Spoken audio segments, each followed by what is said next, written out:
Our final verse on humility comes from 1 Peter chapter 5, and if you look at verses 6 and 7, even through verse 8 and 9, it's a wonderful little passage, and it starts in verse 6 with Peter saying, "Humble yourselves, therefore, under the mighty hand of God, so that he may exalt you in due time."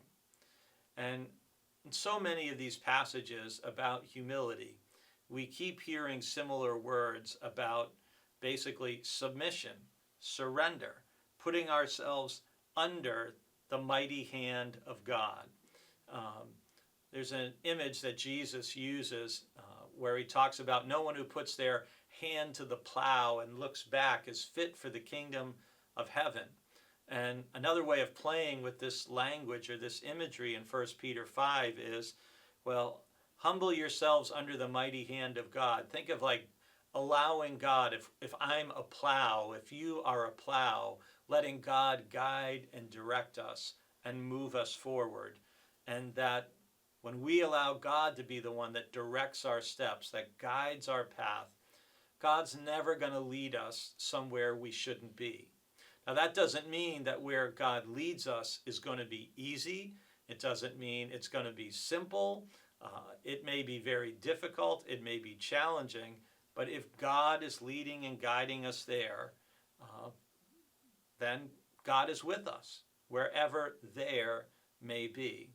And there is this promise at the end of this verse that God will be the one who exalts us in due time. And we don't know how long that due time will take to come to fruition or to come to pass. But 1 Peter 5 is really encouraging us. And if you look at the next verse, verse 7, it says, "Cast all your anxiety on him because he cares for you."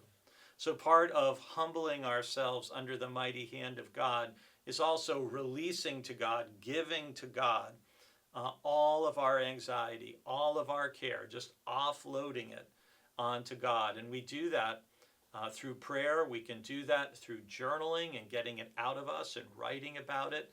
But whatever you're anxious about today, whatever is causing you anxiety, give it to God. Speak it in prayer, write it out on paper, and let it go as best you can.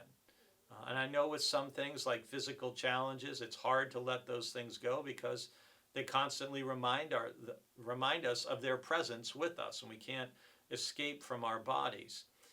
But as much as possible, living under the hand of God, giving God the ability to guide and direct our steps, and casting all our anxiety and care on God, believing and trusting that he loves and cares for us.